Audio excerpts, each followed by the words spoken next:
வணக்கம். இது மதிய நேர பிரதான செய்திகள். முதலில் தலைப்புச் செய்திகள். பட்ஜெட்டை எதிர்க்காத தமிழ் தரப்பு கிவிலோயாவை எதிர்த்து கூக்குரல். கஜேந்திரகுமார் பொன்னம்பலம் குற்றச்சாட்டு. கொழும்பு மைய அரசியல் மற்றும் தாஜக மைய அரசியல் இடையேயான பிரச்சனையே ஸ்ரீதரன் விவகாரம். ஆய்வாளர் ஜோதிலிங்கம் சுட்டிக்காட்டு. ஜனநாயக தமிழ் தேசிய கூட்டணியை சந்தித்து பேசினார் கனேடிய தூதுவர். வெளிநாடுகளிலுள்ள குற்றவாளிகள் சிஐடியிடம் சரணடைவதற்கு தயார். பிரதி அமைச்சர் சுனில் வட்டக்கல தகவல்.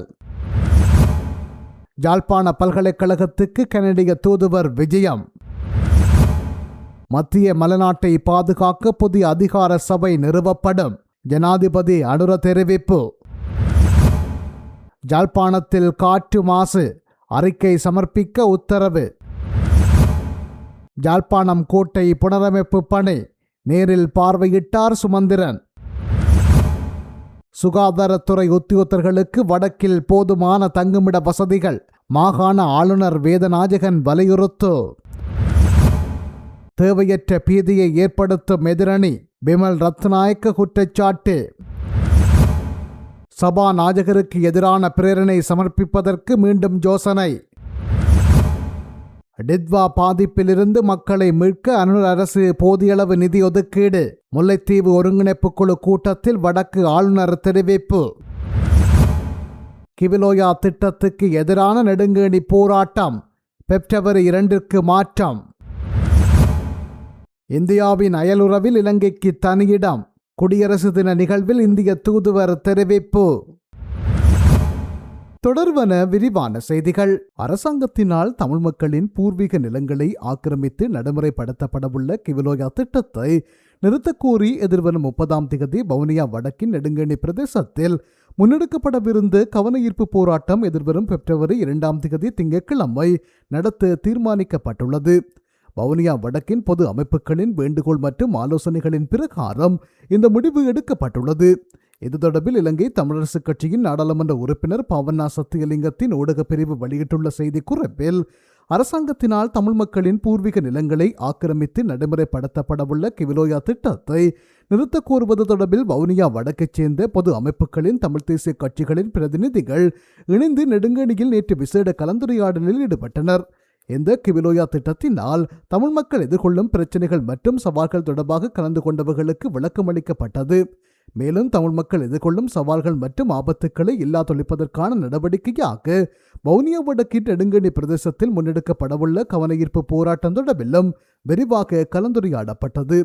வவுனியா வடக்கின் பொது அமைப்புகளின் வேண்டுகோள் மற்றும் ஆலோசனையின் பிரகாரம் முன்னதாக எதிர்வரும் 30/1/2026 தேதி மேற்கொள்ளப்படவிருந்த கவனஈர்ப்பு போராட்டத்தை 2/2/2026 தேதி மேற்கொள்ள இணக்கப்பாடு எட்டப்பட்டு தீர்மானம் இறுதி செய்யப்பட்டது.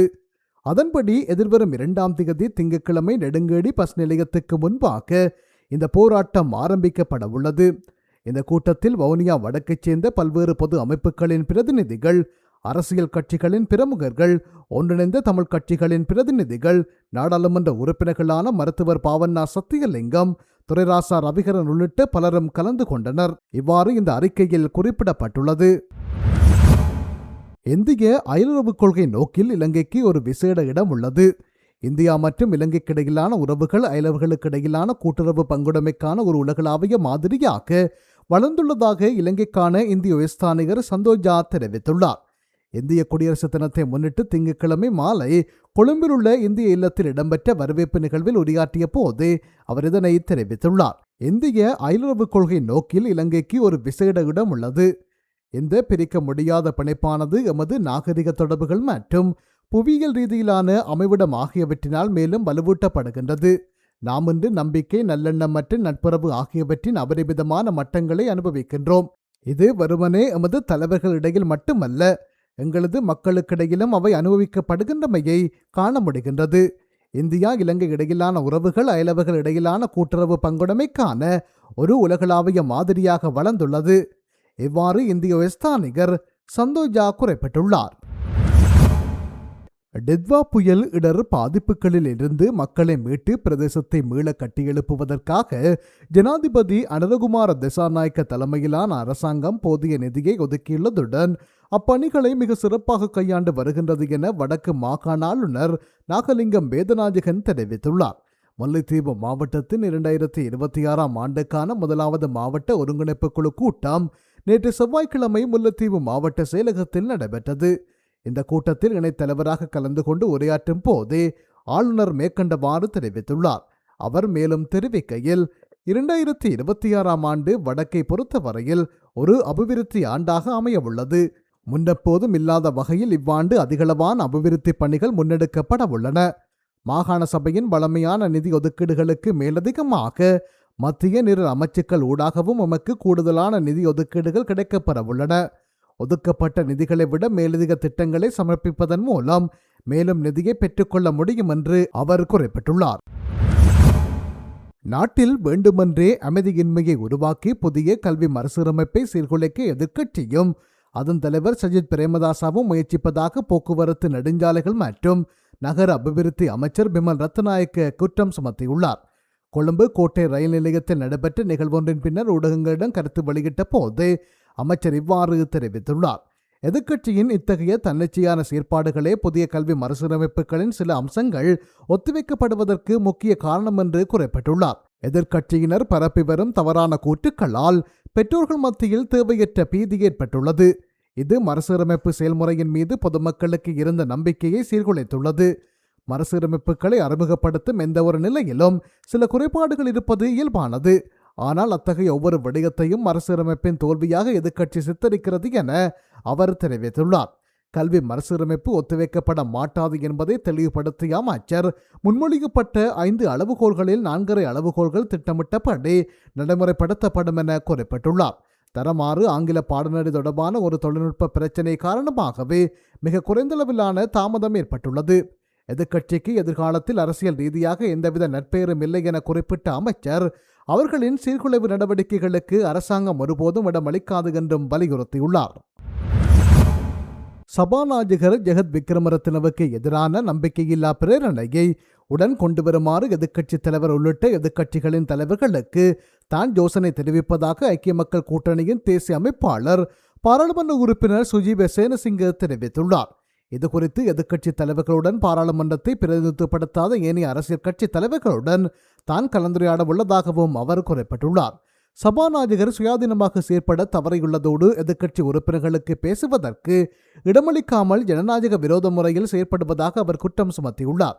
இதற்கு முன்னரும் இவ்வாறான செயற்பாடுகள் தொடர்பாக 2 பாராளுமன்ற உறுப்பினர்கள் சர்வதேச பாராளுமன்ற ஒன்றியம், பொதுநலவாய பாராளுமன்ற ஒன்றியம் மற்றும் ஐரோப்பிய பாராளுமன்ற ஒன்றியங்களுக்கு முறைப்பாடு அளித்திருந்ததாக அவர் சுட்டிக்காட்டியுள்ளார். சபாநாயகர் தனது கடமைகளை சரியாக செய்வார் என்ற நம்பிக்கையில் அப்போது நம்பிக்கையில்லா பிரேரணை தற்காலிகமாக நிறுத்தப்பட்டதாக அவர் தெரிவித்துள்ளார்.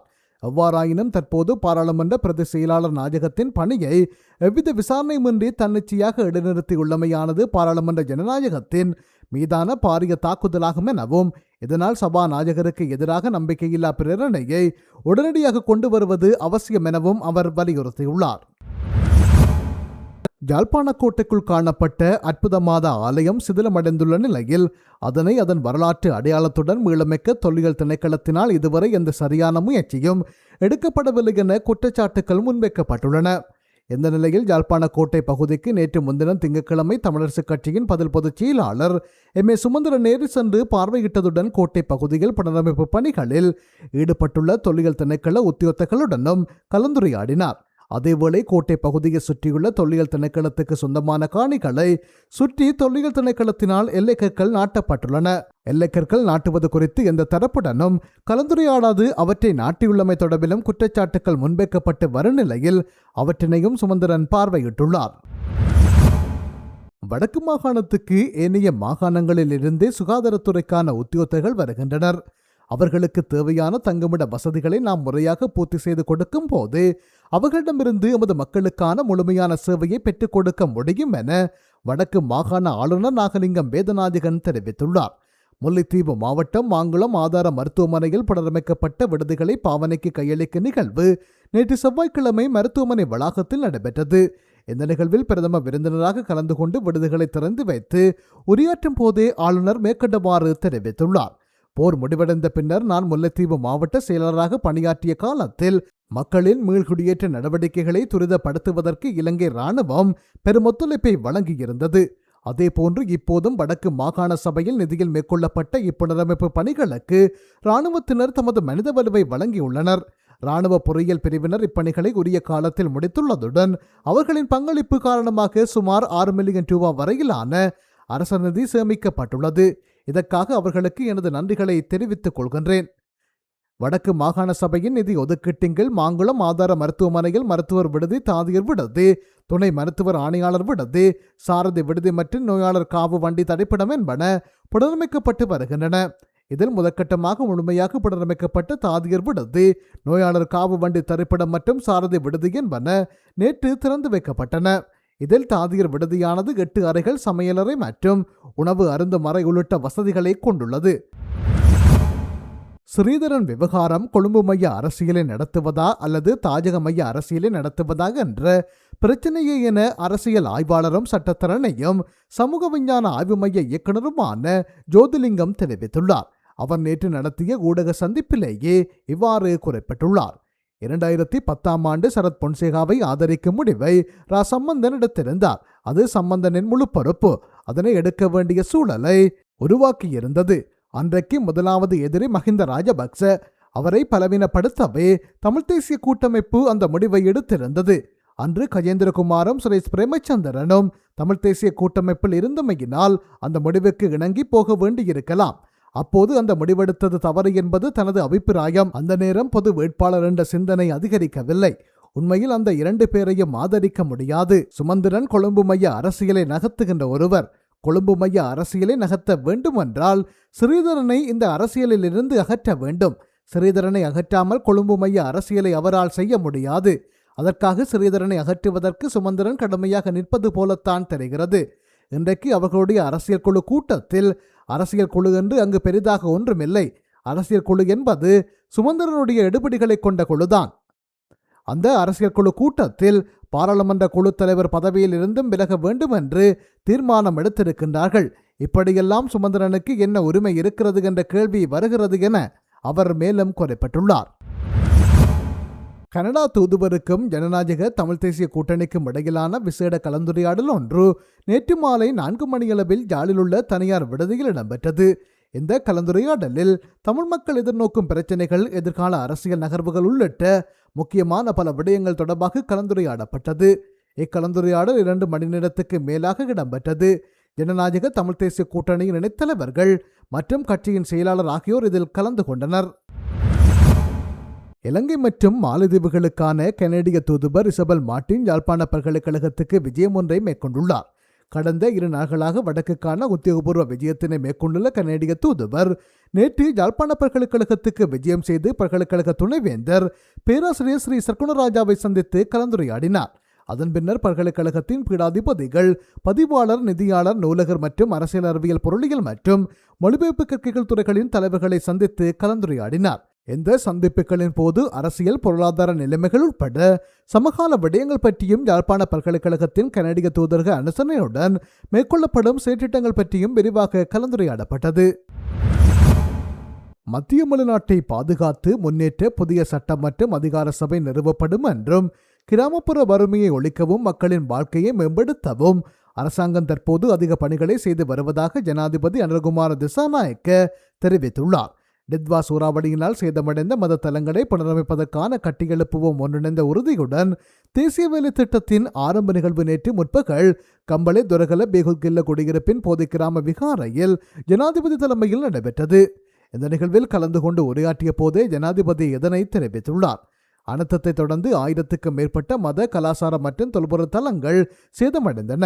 அந்த இடங்களில் தேவையான புனரமைப்பு பணிகளை உடனடியாக தொடங்கி அவற்றை முன்னர் இருந்த நிலைக்கு மீள கட்டியெழுப்புவதற்கான அனைத்து புனரமைப்பு பணிகளையும் குறித்த இடங்களின் தொல்லியல் பெறுமதியை பாதுகாக்கும் வகையில் மகா சங்கத்தினர் உட்பட ஏனைய மத தலைவர்களின் வழிகாட்டுதலின் கீழ் மேற்கொள்வதே அரசாங்கத்தின் எதிர்பார்ப்பாகும். நாட்டை சமூக ரீதியாக கட்டியெழுப்ப இந்த உறவுகள் அனைத்தும் மீண்டும் சிறந்த முறையில் பேணப்பட வேண்டும். மகா சங்கத்தினர் உட்பட மத தலைவர்களுக்கு இந்த விடயத்தில் பெரும் பங்கு உண்டு என அவர் குறிப்பிட்டுள்ளார். ஜாழ்ப்பாண பகுதியில் நிலவும் காற்று மாசடைவை கட்டுப்படுத்துவதற்கு இதுவரை எடுக்கப்பட்டுள்ள நடவடிக்கைகள் குறித்து அறிக்கை சமர்ப்பிக்குமாறு யாழ்ப்பாண மாநகர சபைக்கு மேன்முறையீட்டு நீதிமன்றம் உத்தரவிட்டுள்ளது. யாழ்ப்பாணத்தில் காற்று மாசடைவதை குறைப்பதற்கான உத்தரவுகளை பிறப்பிக்குமாறு கோரி அந்த பகுதியில் வசிக்கும் வைத்தியர் உமாசகி நடராஜா தாக்கல் செய்த எழுத்தாணை மனுவை பரிசீலனைக்கு எடுத்துக்கொண்ட போதே நீதிமன்றம் இந்த உத்தரவை வழங்கியுள்ளது. மேன்முறையீட்டு நீதிமன்றம் தலைவர் நீதியரசர் ரொஹந்த அபேசூரிய மற்றும் பிரியந்த பெர்னாண்டோ ஆகியோரை கொண்ட நீதியரசர்கள் ஆயம் முன்னிலையில் இந்த மனு விசாரணைக்கு எடுத்துக் கொள்ளப்பட்டது. மனுதாரர் சார்பில் முன்னிலையான சட்டத்தரணி ரவீந்திரநாத் தாபாரே தமது வாதங்களை முன்வைத்துள்ளார். இந்த பிரச்சினையின் தீவிரத்தை கருத்தில் கொண்டு போலீசார் மற்றும் சுற்றாடல் பாதுகாப்பு பிரிவினர் திறந்த வழியில் கழிவுகளை எரிப்பவர்கள் மீது சட்ட நடவடிக்கை எடுப்பதன் அவசியமும் இதன்போது மறைமுகமாக வலியுறுத்தப்பட்டது. 2026 வரவு செலவு திட்டத்தை எதிர்க்காத தமிழ் தரப்பினர் இன்று கிபிலோயா திட்டத்திற்கு எதிராக கூக்குரலிடுகின்றனர். இவ்வாறு தமிழ் தேசிய மக்கள் முன்னணியின் தலைவரும் பாராளுமன்ற உறுப்பினருமான கஜேந்திரகுமார் பொன்னம்பலம் தெரிவித்துள்ளார். யாழ்ப்பாணத்தில் நேற்று நடத்திய ஊடக சந்திப்பில் அவர் இதனை குறிப்பிட்டுள்ளார். 2026 வரவு செலவு திட்டத்தையும் சிங்கள குடியேற்றத்தையும் நல்லிணக்கம் என்ற போர்வையில் எதிர்க்காத தமிழ் தரப்பினர் இன்று கிபிலோயா திட்டத்திற்கு கூக்குரலிடுகின்றனர். ஆனாலும் அவர்கள் இன்று எதிர்ப்பு வெளியிடுவதை வரவேற்கின்றோம். மகாபலி வலயத்துக்குள்ளேயே கிவிலோயா திட்டமும் வருகின்றது. இந்த கிவிலோயா திட்டம் தொடர்பில் அரசியல் லாபம் எடுத்துக் கொள்வதற்காகவே தமிழரசுக் கட்சி இப்போது எதிர்ப்பு தெரிவிக்கின்றது. மாகாண சபை தேர்தல் வரக்கூடும் என்பதற்காகவே அவர்கள் விழுந்தெடுத்து நடந்து கொள்கின்றார்கள். ஆகவே இந்த கிவிலோயா திட்டத்துக்கு எதிரான நடவடிக்கைகளை முன்னின்று மேற்கொள்ள சிவில் சமூகம் முன்வர வேண்டும். அதனையே நாங்களும் விரும்புகின்றோம். அவ்வாறான சந்தர்ப்பத்தில் எங்கள் ஆதரவும் அதற்கு இருக்கும் என்று அவர் குறிப்பிட்டுள்ளார்.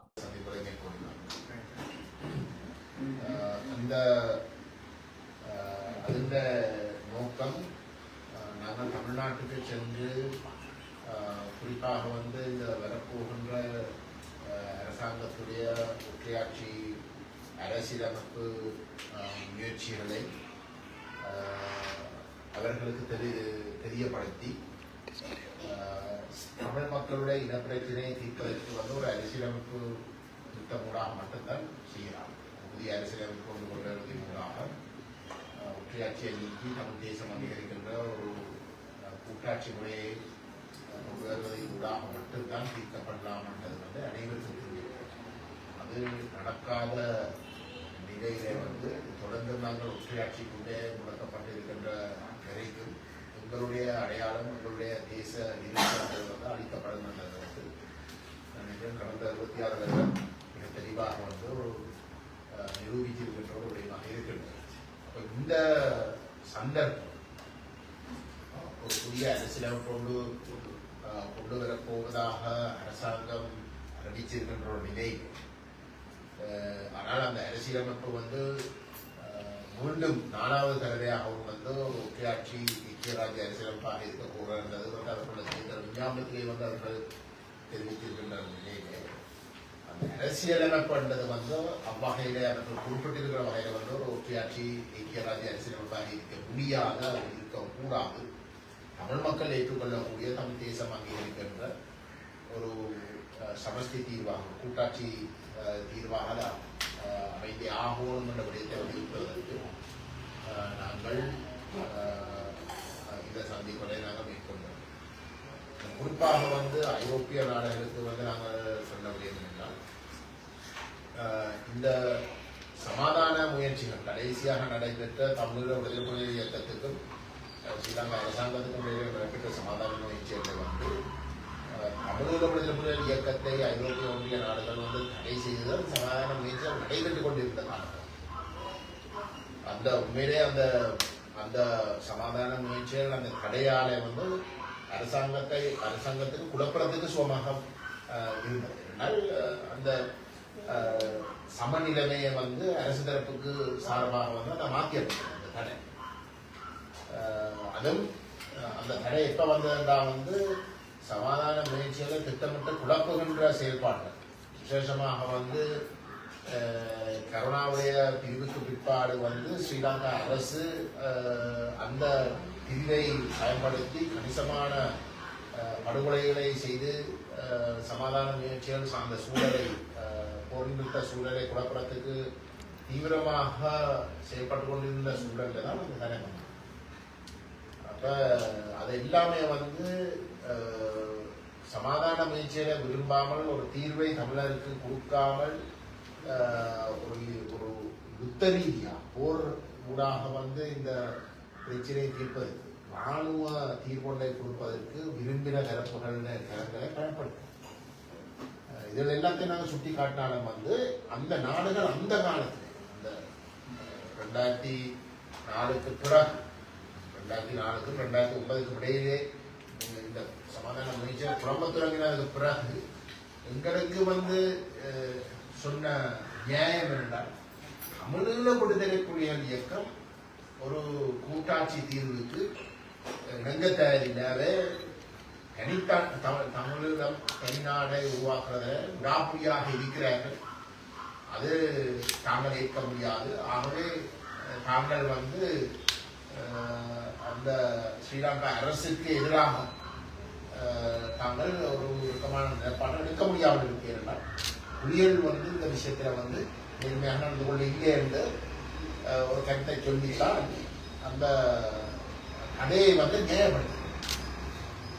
அது முற்றிலும் தவறு. உண்மையிலே தமிழீழ விடுதலை புலிகள் இயக்கம் ஒரு சமஷ்டி தீர்வுக்கு இணங்க தயாரானால் சர்வதேச சமூகம் அந்த விட்டு கொடுப்புகள் வந்து தமிழீழ விடுதலை புலிகள் இயக்கத்திலிருந்து ஸ்ரீலங்கா அரசு இதுக்கு ஒரு என்ன சொல்றோம் ஒரு இல்லையே மீறி அவர்கள் அதுல இருந்து பின்வாங்க மாட்டோம் என்ற ஒரு நம்பிக்கை ஏற்படுத்துறதுக்கு முதலே வந்து அந்த விட்டு கொடுப்புகளை வந்து இயக்கத்தில பக்கத்திலே இருந்து எதிர்பார்த்திருந்தது. அதாவது விசேஷமாக ராணுவ ரீதியான விட்டு கொடுப்புகளை வந்து எதிர்பார்த்த இடத்துல தான் இயக்கத்துக்கு வந்து அந்த தயக்கங்கள் வந்து வர வேண்டி வந்தது. அதனாலதான் அந்த ஒரு சில தாமதங்கள் வந்ததை தவிர ஒரு சமஷ்டி தீர்வு சம்பந்தமாக அவர்கள் அதை நேர்மையாக பரிசீலிக்கிறதுக்கு தயாராக இருந்தவை என்று சுட்டி காட்டவும் வந்து இந்த நாடுகள் அதை ஏற்க மறுத்து இல்லை சமஷ்டியை வந்து தமிழக விடுதலை இயக்கம் அதுக்கு நேர்மையாக பயணிக்க இல்லை பேருக்கு வந்து சமஷ்டி என்று சொன்னாலும் வந்து அதை நேர்மையாக பயணிக்க இல்லை என்ற ஒரு குற்றச்சாட்டை முன்வச்சுதான் அந்த தடையை நியாயப்படுத்தும். இன்றைக்கு வந்து அவர்கள் சேர்ந்து இந்த போராட்டத்தை வந்து மனித வச்சிருக்காங்க. ஆனால் இன்றைக்கு தமிழ் மக்களுடைய ஆணை ஜனநாயக ரீதியாக வந்து இந்த சமஷ்டி தீர்வுக்கு தமிழ் தேசம் அங்கீகரிக்கப்படுகின்ற ஒரு சமஷ்டி தீர்வுக்காகத்தான் இருக்கிறது. 2009 இருந்து அது தொடர்ச்சியாக வந்து தமிழ் மக்கள் வளர்ந்து வருகிறது. அந்த ஆணை கொடுக்கிற தரப்புகள் அதுக்கு நேர்மையாக நடந்து கொள்ளாமல் இருந்ததுதான் எங்களுடைய கூட்டம். விசேஷமாக தமிழ் தேசிய கூட்டமைப்பு இந்த தமிழரசு கட்சி வந்து ஆணையை வந்து எந்த விதமான மாற்று கருத்து இல்லை. மக்கள் தெளிவாக தமிழ் தேசம் அங்கீகரிக்கப்படுகின்ற ஒரு சமஷ்டி தீர்வு இல்லாட்டி கூட்டாட்சி தீர்வு மட்டும்தான் லோக்க தீர்வாக அமையும் என்ற அடிப்படையில் தான் மக்கள் தங்களோட ஆணையை வெளியிட்டு வந்திருக்காங்க. போன கடைசி 2004ஆம் ஆண்டு தேர்தலே கூட தமிழரசு கட்சிக்கும் தமிழ் தேசிய மக்கள் முன்னணிக்கும் ஜனநாயக தமிழ் தேசிய கூட்டணிக்கும் கிடைத்த வாக்குகள் எழுதப்பட்டார். மூன்றும் வந்து சமஷ்டி சொல்லித்தான் வாக்கை பெற்றது. ஒட்டியாட்சியை நிராகரிக்கிறோம் என்று சொல்லித்தான் வாக்கை பெற்றது. ஆகவே அதெல்லாம் வாக்களை கூட்டு பார்த்தீங்கன்னா அது கிடைச்ச வாக்களுக்கு முன்னே இத்தனை மடங்குக்கு மேலாக இருக்கு. ஆகவே எங்களை பொறுத்தவரைக்கும் வந்து இந்த ஐரோப்பிய நாடுகளுக்கு ஒரு கடமை இருக்கு.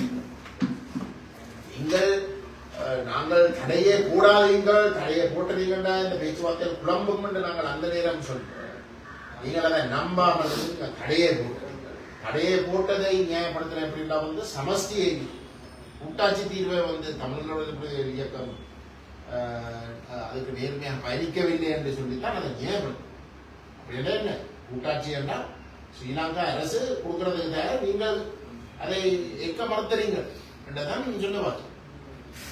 அப்படி இல்லைன்னு நாங்கள் சொல்லாம தான் மறுத்துத்தான் நீங்கள் அந்த தடையை நியாயப்படுத்தி போரையும் வந்து அரசு தரப்புக்கு வெற்றிகரமாக நடத்துவதற்கு வந்து உதவி செய்யும். இன்னைக்கு உங்களுக்கு கடமை இருக்கு. இன்றைக்கு வந்து உங்களுக்கு தமிழ் மக்கள் ஒரு ஆணையை கொடுத்திருக்கிற இடத்துல வந்து இந்த அரசாங்கம் ஒரு புதிய அரசியல் கொண்டு வரப்போவதாக அறிவிச்சிருக்கிற இந்த சூழல்ல அது தமிழ் மக்கள் ஏற்றுக்கொள்ளக்கூடிய தமிழ் மக்களுடைய ஆணை தொடர்ச்சியாக மதிக்கிற வகையில் ஒரு கூட்டாட்சி சமஷ்டி தீர்வை வழங்குவதற்கு உங்களுக்கு ஒரு கடமை இருக்கு. நீங்கள் அதில் வந்து திரையிடப்பட முடியும். நாங்கள் வலியுறுத்தினோம். இதில் நீங்கள் நடுநிலைமை வைக்க இயலாது என்றதான் எங்களுடைய செய்தியாக அங்கு இருந்தது. இந்த நாடு மக்களிடம் நாங்கள் இந்தியான அவசியத்தையும் நாங்கள் எடுத்துக்காட்டோம். விசேஷமாக அரசாங்கம் ஒரு ஒற்றையாட்சி முறையை திரும்ப கொண்டு வருகிறது. துரதிருஷ்டவசமாக அரசாங்கத்துக்கு வடகிழக்கில் இருக்கிற 19 தமிழ் பாராளுமன்ற உறுப்பினர்களை 8 பேர் மட்டும்தான் இருந்தாலும் கூட இதில் தமிழரசு கட்சி எந்த தூரத்துக்கு நேர்மையாக நடந்து கொள்ள போயிடமாட்டது கல்வி. ஏனென்றால் இன்றைக்கு இருக்கக்கூடிய நிலையில தமிழரசு கட்சி அந்த ஐக்கிய ராஜ்ய அரசியலமைப்பை தயாரிச்ச இதுல ஒரு முக்கிய பங்காற்ற சுமந்திரன் குறிக்குள்ளே சிக்கப்பட்டு போயிருந்தது.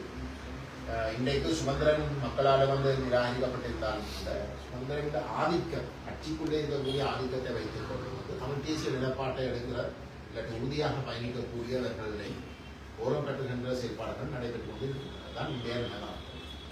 அப்ப நாங்கள் அந்த கோணத்தில் பார்த்தால் சில வழியிலே அந்த நடவடிக்கைகள் ஏன் இந்த நேரம் தீவிரப்படுத்தப்பட்டிருக்கின்றனால் இந்த ஐக்கிய ராஜ்ய அரசியலமைப்பு தாண்டாரிச்ச ஐக்கிய ராஜ்ய அரசியலமைப்பு இந்த அரசாங்கம் தேர்தல் விஞ்ஞாபனத்திலே அவை இந்த தேர்தல் விஞ்ஞாபனத்தில் குறிப்பிட்டிருக்கிற போல முன் கொண்டு வருகின்ற பொழுது அதை தமிழரசு கட்சியில இருக்கக்கூடிய பாராளுமன்ற உறுப்பினர்கள் குறைஞ்சது 2 பேரா அங்கால ஆதரித்து அதை எப்படி என்றால் தமிழ் மக்களுடைய ஆதரவோடு நிறைவேற்றப்பட்டதாக ஒரு நிலைமையை காட்டுவது நிரூபிப்பதற்கு இந்த சந்தர்ப்பங்களை பயன்படுத்துகிறார்கள் என்று உங்களுக்கு ஒரு சந்தேகமாக இருக்கு.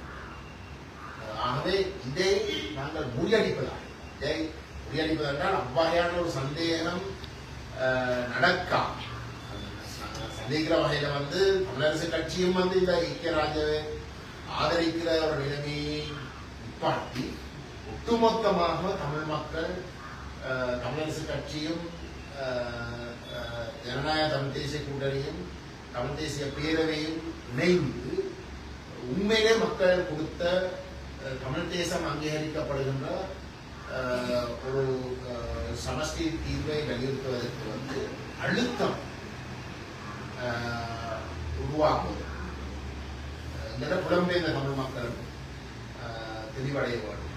இந்த விடயங்களை ஆழமாக விளங்கிக் கொண்டு அவர்களும் ஒரு ஒருங்கிணைக்கப்பட்ட ஒரு வேலை திட்டத்துக்குள்ள வரணும் கண்ட கருத்தை நாங்கள் தெளிவாக சொல்லியிருந்தோம். அந்த வகையில் நான் அந்த கூட்டத்துக்கு நான் நோவே நாட்டுக்கு நடைபெற்ற அந்த திட்டங்களுக்கு போதை மட்டும்தான் நான் கலந்து கொள்ளக்கூடியதாக இருந்தேன். ஆனால் எங்களுடைய அமைப்பினுடைய செயலாளர் முன்னாள் பாராளுமன்ற உறுப்பினர் செல்வாத கஜேந்திரன் அவர்களுடைய தலைமையில் எங்களுடைய ஏனைய உறுப்பினர்கள் ஐரோப்பிய யூனியன் நாடுகளுக்கு சென்று அந்த நாடுகளுடைய விவகார அமைச்சினுடைய பிரதிநிதிகளை சந்திக்க மட்டுமல்ல எங்களுடைய மக்களை அங்கே இருக்கக்கூடிய ஈழத்தமிழர்களுடைய அமைப்புகள் சந்தித்து இந்த அரசியல் நடத்தி வந்திருக்கிறோம். 2வது விடயம் உங்களுக்கு தெரியும். இந்த கிபுலோயா திட்டம் அரசாங்கம் தீவிரமாக முன்னுக்கெடுக்கிறதுக்கு அவர்கள் முடிவெடுத்திருக்கிறார். இந்த விடயம் கடந்த வரவு செலவு திட்டத்திலே உண்மையிலே தெரிஞ்சிருக்க வேண்டிய விஷயம். இன்றைக்கு இந்த கிபுலோயா திட்டத்தை நடைமுறைப்படுத்துறதுக்கு தேவைப்படுகின்ற கிட்டத்தட்ட 9 பில்லியன் ரூபாய் இலங்கையுடைய அரசாங்கத்துடைய காசுல தான் அவர்கள் இந்த திட்டத்தை முன்னெடுக்க இருக்கிறார்கள். அவர்கள் வெளிநாட்டு நிதிகளை பயன்படுத்தி செய்வதற்கு திட்டமிடவில்லை. இந்த வேலை திட்டத்துக்குரிய நிதி இந்த பட்ஜெட் ஊடாகத்தான் முன்னெடுக்கப்பட்டது. அந்த பட்ஜெட்டை தமிழ் தேசிய பேரவை ஒரு பாராளுமன்ற உறுப்பினராக கொண்டிருந்தாலும் கூட நாங்கள் அதை எதிர்த்ததற்கு ஒரு முக்கிய காரணம் வகையான சிங்களமயமாக்கல் வேலை திட்டங்களை சுட்டிக்காட்டினால் நாங்கள் எதிர்க்கிறோம். ஆனால் இன்றைக்கு அந்த வேலை திட்டம் முன்னெடுக்கிறதுக்கு வந்து ஒரு தமிழ் பாராளுமன்ற உறுப்பினருடைய எதிர்ப்போடு மட்டும்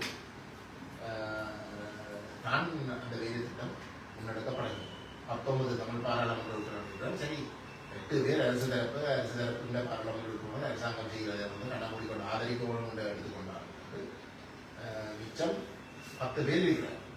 தமிழரசு கட்சியில 8 பேர், ஜனநாயக தமிழ் தேசிய கூட்டணியில ஒருவர், இன்னொரு ஆள். அப்ப அந்த 10 பேர் இந்த அரசியலமைப்பை வந்து பட்ஜெட் அரசியலமைப்பில் வரவு செலவு திட்டத்தை வந்து எதிர்க்காமல்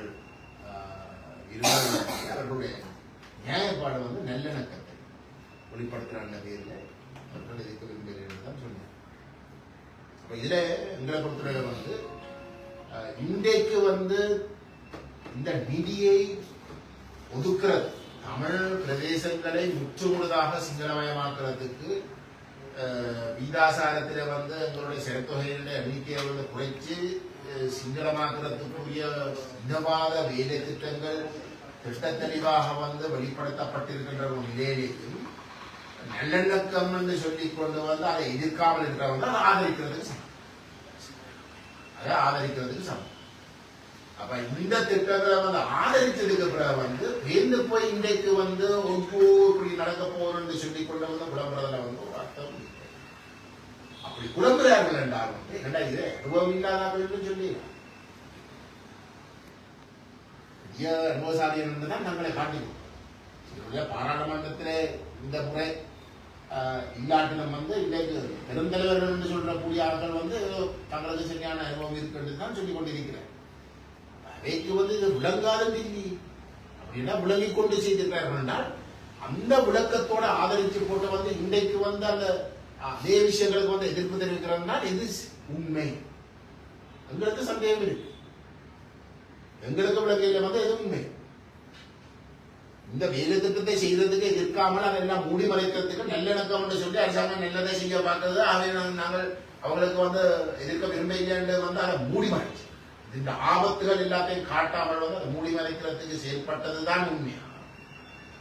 இன்றைக்கு வந்து அங்கோ எல்லாம் வெளியில வந்துட்டு ஊடகங்கள் தினக்குரல் உதயன் முன் வரிசையில வந்து இது எல்லாத்தையும் அம்பலப்படுத்தி எல்லாத்தையும் போட்டுடைச்ச இடத்துல வந்து இந்த முடிவடைக்கையிலாத அவை நாங்கள் விழுந்தடிச்சு வந்து இதை எதிர்க்கணும். அப்பத்தான் நாங்கள் அந்த ஆதரிச்ச விஷயத்தை முடிவடைக்கலாம் உண்மையா என்று பார்த்தால் எங்களுக்கு 2வதுதான் கொஞ்சம் கூட மேலோங்கி கொண்டு இருக்கிற கூட தெரியும். ஆனாலும் நான் ஒன்று சொல்லுவோம், இன்றைக்காவது அவர்கள் இவ்வளவு வந்து எதிர்ப்பு தெரிவிக்கிறத நாங்கள் நிறைவேற்கிறோம், அதை நாங்கள் நிறைவேற்கிறோம். ஆனால் இது ஒரு அரசியல் லாபம் எடுக்கிறதுக்குரிய ஒரு விளையாட்டாக இருக்கக்கூடாது. அப்படி இருந்தால் இன்றைக்கு அவர்களுடைய செல்வாக்கு படிப்படியாக குறைந்து கொண்டு வருகிற இடத்துல அவர்கள் அதை விளங்கிக் கொள்ளும். அவர்கள் இப்படியே நடந்து கொண்டபடியால் தான் மக்களுக்கும் வந்து நம்பிக்கை வந்து இழந்து கொண்டு மக்கள் வந்து அந்நியப்படுத்தப்பட்டு கொண்டு போகிறார். ஆகவே அது எல்லாத்தையும் கருத்தில் எடுத்து அவர்கள் உண்மையிலே வந்து இந்த மிக மோசமான இவருடைய மகாவலி வலயத்துடைய சிங்களமயமாக்குற வேலை திட்டத்தை முறியடிக்கிறதா அவர்கள் சொல்ல வேண்டியது வந்து தயவு செய்து இந்த அரசியலுக்கு அப்பாற்பட்ட ஒரு நிலையிலே சிவில் சமூக தலைவர்களுடைய பங்களிப்போடும் இது முன்னெடுக்கப்பட வேண்டும். அவர்களும் எதிர்ப்பு தெரிவிக்கிற அதே நேரம் வந்து நாங்களும் எதிர்ப்பு தெரிவிப்போம். ஆனால் சிவில் சமூகம் இதுல வந்து முன்னுக்கு வந்து இதுல வந்து செயல்படுறதை வந்து நாங்கள் கேட்கிறோம் அந்த கருத்தை அவர்கள் சொல்லுவோம். சொல்லி அதுக்கு அவர்கள் ஒத்துழைக்க வேண்டும்ன்றதுதான் எங்களுடைய கருத்து. ஏன் இதை நான் சொல்றேன்னா இந்த பட்ஜெட் என்ற விஷயம் மட்டுமல்ல, இந்த மகாவலி வலயம் என்ற விடயத்துக்குள்ளதான் இந்த திமுலோயா திட்டம் வருது. இன்னொரு மிக முக்கியமான ஒரு அங்கம். இதே மகாவலி வலயத்துக்குள்ளேதான் உங்களுக்கு தெரிஞ்சிருக்கும் வந்து கொக்கச்சான் குளம் என்ற ஒரு பாரம்பரிய தமிழ் கிராமத்தில் இருந்த மக்களை திட்டமிட்ட வந்து வெளியேற்றி எப்படி வந்து இந்த திமுலோயா வேலை திட்டத்துக்கு வந்து முல்லைத்தீவு கிழக்கு பக்கமும்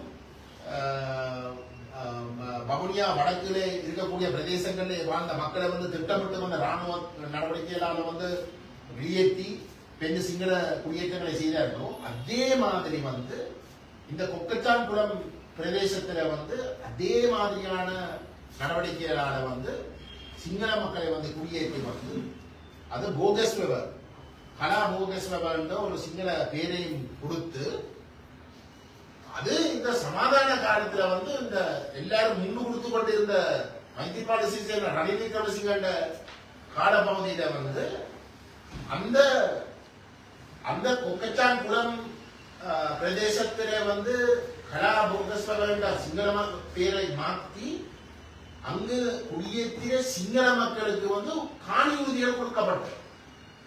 மைத்திரிபால சிறிசேன ரணில் விக்ரமசிங்க வவுனியாவுக்கு சென்று வவுனியா சைவ பிரகாச மகளிர் கல்லூரிக்கு சென்று 2017 அக்டோபர் 21 அந்த போகஸ்வர கிராமத்தில் இருக்கக்கூடிய சிங்கள மக்களுக்கு வந்து உறுதி கொடுக்கிற அந்த பேர்ல வந்து குக்கச்சான் குளத்தில் இருக்கக்கூடிய தமிழ் இடத்தை முற்றுமுழுதாக நீக்கிறதுக்கு வந்து உறுதிகள் வந்து கொடுக்கப்பட்ட அதை மூடி மறைக்கிறது அந்த சிங்களமய பேரை மூடி மறைக்கிறதுக்கு வந்து தமிழ் கிராமங்களில் இருக்கக்கூடிய ஒரு சில மக்களுக்கு வந்து உறுதி கொடுக்கிறதாக வந்து காட்டிக்கொண்டு அந்த நிகழ்வு நடைபெற்றது. அந்த நிகழ்வு நடைபெற்ற பொழுது வந்து அதிலே மைத்திரிபால சிறிசேன ஜனாதிபதியும் ரணில் விக்ரமசிங்க பிரதமரும் கலந்து கொண்டது. எதிர்கட்சி தலைவராக திரு சம்பந்தன் இருந்தவர் அவருடைய உடல்நிலை காரணமாக வந்து அவர் கலந்து கொள்ளாமல் வந்து அதுக்கு ஆசி செய்தி இருக்கு. அந்த ஆசி செய்தியை வந்து வாசிச்சது வந்து அன்றைக்கு பாராளுமன்ற உறுப்பினர் சுமந்தன் பேச்சார் தமிழ் தேசிய கூட்டம் பேச்சார். மற்றது மேடையில சுமந்திரனோட வந்து உட்கார்ந்து இருந்த வந்து செல்வம் அடைக்கிறாங்க. இன்றைக்கு டிடிஎன்பி செல்வம் அடைக்கிறாங்க. மற்ற பழைய நண்பர் வந்து விஜயகலா மகேஸ்வரன். அப்ப இது இந்த மகாவிலேய ஸ்கீம் இன்றைக்கு நாங்கள் எப்படி வந்து கொண்டிருக்கிறோமோ இந்த மகாவிலேய வலயத்துக்குள்ள வந்து இந்த கிபுலோய திட்டம் வந்து எங்களை தமிழ் இடங்களை வந்து பறித்து சிங்களமயமாக்குறேன் நாங்கள் இன்றைக்கு கொண்டிருக்கிறோம் தானே. அப்ப இந்த முக்கச்சாங்குளத்தை வந்து பறிச்சு போட்டு போகேஸ்வரன் சிங்கள பேரை கொடுத்து போட்டு வந்து அங்க உறுதி கொடுக்க வந்து உங்களுக்கு கொண்டிருப்பு இருக்கு.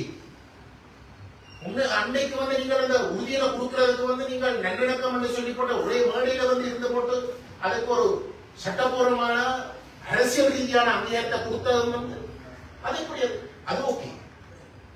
இதுதான் பிள்ளை ஆனா எல்வேலைக்குள்ள அதே இணங்கிறது அதையும் செய்தது வந்து சரி. அப்ப இப்படி எல்லாம் நடந்து கொண்ட ஆட்கள் தான் இன்னைக்கு வந்து புலம்புறாங்க வேண்டாம் வந்து எங்களுக்கு அந்த சந்தேகம் பாருங்க வந்து எங்களுக்கு ஒரு நியாயம். அப்ப இது சந்தேகத்துக்குரிய ஒரு விஷயம் இல்லை. தவறு செய்தவர்கள் திருந்தலாம். உலக திருந்துற இடம் வந்து நாங்க வரவேற்கிறோம். இன்றைக்கு வந்து தமிழரசு கட்சி உண்மையிலே தெரிந்திருக்கிறார்கள். நீங்கள் செய்ய வேண்டியது வந்து இப்படி நீங்கள் கடந்த காலங்களில் நடந்து கொண்டதை விளங்கிக் கொண்டு நீங்கள் இதுல வந்து தேவையில்லாமல் இது ஒரு அரசியல் லாபம் எடுக்கிறதுக்காகத்தான் நாங்கள் நடந்து கொள்றோம். இல்லாட்டி ஒரு மாகாண சபை தேர்தல் வரக்கூடும் என்றதுக்காகத்தான் நீங்க விழுந்தடிச்சு நடந்து கொள்றீங்க என்றது அல்ல. உண்மையிலே நாங்கள் திருந்திட்டோம் என்றதை காட்டுறதாக இருந்தால் அதை நிரூபிக்கிறதாக இருந்தால் சிவில் சமூகம் இதுல வந்து இந்த விஷயங்களை முன்னெடுக்கிறதுக்கு வந்து அழைத்து நாங்கள் அனைவரும் வந்து அவ்வாறான வேலை திட்டங்களுக்கு வந்து முழுமையான ஆதரவு வழங்குறதா பொருத்தமாக இருக்கும் என்று நாங்கள் கருதுகிறோம். இந்த விடயத்தை நாங்கள் ஏற்கனவே சிவில் சமூக தரப்புகளிடம் வந்து நாங்கள் சொல்லியிருக்கிறோம். இதுல அவர்கள் இதை முன்னெடுக்கிறதுக்கு உணர்வணும்.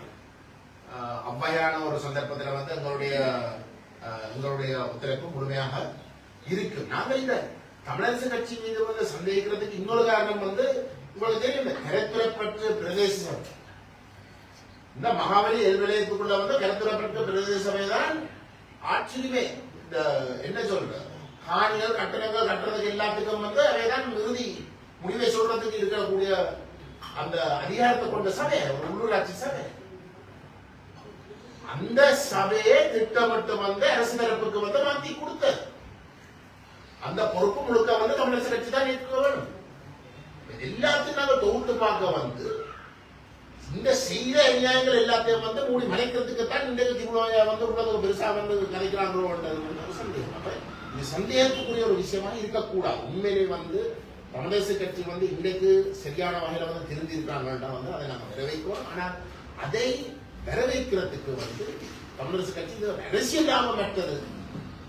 நாங்கள் வெறும் அரசியலுக்காக வந்து இதை செய்யவில்லை என்று நிரூபிக்கிறதுக்கு வந்து இந்த இடத்துல வந்து சிவில் சமூகத்துக்கு வந்து இந்த இடத்தை கூட எல்லாத்தையும் நாங்களும் வந்து செய்வோம். ஆனால் போட்டியாக வந்து இதை வரக்கூடாது. போட்டியாக வந்து திரும்ப வந்து ஒரு அரசியலாக வந்து இதை கொண்டு போகக்கூடாது. ஒட்டுமொத்தமாக வந்து இது எதிர்க்கப்பட வேண்டிய ஒரு விஷயம். தயவு செய்து வந்து தமிழரசு கட்சி இதை விளங்கி கொண்டு வந்து ஒட்டுமொத்த தமிழினம் இதை எதிர்க்கிறது. இது வெறும் அரசியல் கட்சிகளோ அரசியல் நோக்கத்துக்காக எதிர்க்கிறது. அந்த குற்றச்சாட்டு அரசாங்கம் நாங்கள் மக்களுக்காக வந்து செய்த விஷயங்களை வந்து அவர்கள் குற்றப்படுத்துறது பார்க்க வந்து அரசியல் நோக்கத்துக்காக, இந்த இனவாத அரசியலுக்காக, ஏதோ ஒன்றுக்காக என்று சொல்லித்தான் அதை கொச்சப்படுத்துறது பார்க்கிறோம். அப்படி செய்யாமல் நாங்கள் சிவில் சமூகத்துக்கு வந்து அழைப்புதலை நாங்களே கொடுத்து அவர்கள் இதை முன்னெடுப்பதற்கு வந்து முன்னேறுவதற்கு நாங்கள் கேட்டுக்கொள்வது.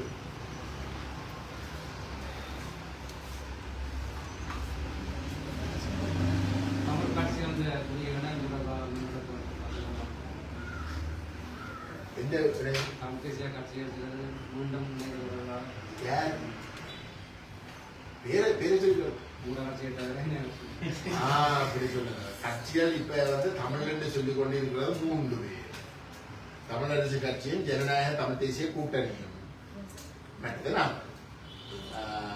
இந்த ஜனநாயக தமிழ் தேசிய கூட்டணியோட உங்களுக்கு தெரியும் அந்த அமைப்போட அனுபவப்பட்ட ஆகலம் வந்து இருக்கிறோம் இங்க. அப்ப அப்படி எல்லாம் இருக்கவங்க வந்து நாங்கள் வந்து ஒரு சும்மா கற்பனைக்கு விடக்கூடாதானே. நாங்கள் என்ன சொன்னாலும் வந்து நாங்கள் அவர்களை வந்து கடுமையாக விமர்சிச்சினாங்க. அவர்களும் எங்களை கடுமையாக விமர்சித்தோம். ஆகவே நாங்கள் கூட்டு செய்யறோம்னா வந்து சிலர் சொல்லுவாங்க பதவிக்காக இல்லாட்டி ஏதோ ஒன்றுக்காக என்று சொல்றதை வந்து அப்படி எல்லாம் இல்லை. இது உண்மையில வந்து ஒரு கொள்கை ரீதியான ஒரு இணக்கப்பாடு தான் நாங்கள் வந்திருக்கிறோம் என்றதை நிரூபிக்கிறதுக்கு வந்து நாங்கள் ஒரு ஒப்பந்தம் கூட வந்து செய்திருக்கிறோம். ஒரு ஒப்பந்தம் செய்து நீங்கள் எல்லாம் அந்த ஒப்பந்தம் செய்த நிகழ்வுக்கு வந்தீர்கள். நாங்கள் அந்த இடத்துல வந்து அந்த ஒப்பந்தத்தில் இருக்கிற விஷயங்களை பற்றியும் வந்து கொஞ்சம் ஆழமாக வந்து நான் சொல்லியிருக்கேன். அதுக்கு பிறகு வந்து உங்களோட பக்கத்துல தமிழ் தேசிய பேரவையின் பக்கத்துல இருந்து அந்த ஒப்பந்தத்தை செய்த ஜனநாயக தமிழ் தேசிய கூட்டணிக்கு வந்து அந்த ஒப்பந்தம் செய்திருக்காட்டி வந்து அவர்களுக்கு இந்த உள்ளூராட்சி சபையில வந்து ஒரு பதவியும் வந்திருக்காங்க. விசேஷமாக யாழ்ப்பாணத்தை எடுத்துக்கொண்டாங்கன்னா அங்கதான் அவர்களுக்கு பதவியை கூடுதலாக எதிர்பார்த்திருக்கலாம். எந்த ஒரு சபையிலையும் வந்து அவர்களுக்கு எதுவுமே வந்து வந்திருக்காங்க. அதுல வந்து பங்குறதாக இருந்திருக்கும் வந்து தமிழரசு கட்சியும் நாங்களும் மட்டும்தான். தமிழரசு கட்சிக்கு வந்து தவிசாளர் பதவியில் வந்து உபதவிசாளர் பதவி நாங்கள் இல்லாட்டி மாறி நாங்கள் தவிசாளர் பதவி தமிழரசு கட்சி தவிசாளர் பதவிகளாக தான் இருந்திருக்கோம். என்னன்னா நாங்கள் தான் அப்படி இருக்கவங்க வந்து நாங்கள் விட்டு கொடுப்படை செய்து வந்து நாங்கள் ஜனநாயக தமிழ் தேசிய கூட்டணிக்கு இந்த ஒப்பந்தத்தை கொள்கையிலேயே வந்து இறங்கினபடியாக வந்து நாங்கள் எங்களோட பக்கத்தில் இருந்து அந்த விட்டு கொடுப்படை செய்து வந்து அவர்களுக்கு அந்த பதவியை வந்து உறுதிப்படுத்துறதுக்கு நாங்கள் வேலை செய்யலாம். ஆனால் அப்படி செய்ய வந்து அவர்கள் அதையெல்லாம் மறந்து இன்றைக்கு அந்த ஒப்பந்தம் அவர்களோடு நாங்கள் செய்த ஒப்பந்தத்தையே மறுத்த தமிழரசு கட்சியோட வந்து சேர்ந்து இருக்கிறதாக நீங்கள் சொல்றீங்க. ஊடக நாங்கள் அறிவோம். அவர்கள் கேட்டால் வந்து அவர்கள் எங்களுக்கு வந்து இப்பவும் வந்து மெசேஜ் அனுப்பி கொண்டிருந்தாங்க வந்து எங்களோட ஒப்பந்தம் இப்பவும் உயிரோட இருக்கான் நம்ம சொல்றேன். அப்ப நாங்கள் அப்படி இல்லை தானே. நாங்கள் அப்படி அந்த என்ன சொல்றேன் இங்கேயும் தெரியாம தெளிவு இல்லாமல் நடந்து கொள்ற ஆக்கள் இல்லை தானே. அப்ப நாங்கள் சொல்லிட்டோம் நீங்கள் இப்படி நடந்து கொண்டாலும் வந்து நீங்களாகவே விலை கொண்டுட்டீங்கன்னு நாங்கள் எடுத்துக்கொள்வோம். வந்து நாங்கள் உங்களுக்கு ஊடகங்களுக்கு வந்து நான் நினைக்கிறேன் ஒரு 2-3 மாசத்துக்கு முன்னமே சொன்னாங்க. அவர்கள் ஒன்று செஞ்சிருக்கிறான். கொள்கையே விரும்ப இல்லைன்னு முதல் எங்களோட வந்து கதைச்ச தமிழரசு கட்சி கொள்கை சரி இயலாத இடத்துல வந்து சரி நாங்கள் சைன் பண்ண சைன் பண்ணி போட்டு பதவி எடுத்தது போட்டு கொள்கையை மண்ணாங்கட்டியம் வந்து சொல்லி கொண்டு போற டிடிஎன்எம் வந்து ஒன்று செஞ்சிருக்காங்க. சரி அது அதுதான் இந்தியா யதார்த்தம். ஆனால் இந்த நிலைமை மாறவும் நிலப்பொறுத்தவரை வந்து இந்த நிலைமை மாறவும் நாங்கள் தமிழரசு கட்சியோட ஜனநாயக தேசிய கூட்டணியோடு இப்ப அவர்கள் செய்து கொண்ட கூட்டுகள் மாதிரி நாங்கள் ஒரு கொள்கை ரீதியான ஒரு ஒழுக்கமான ஒரு இணக்கப்பாடுக்கு வரவும். அதுதான் முன்னரே இந்தியா காலகட்டத்தின் அவசியம்.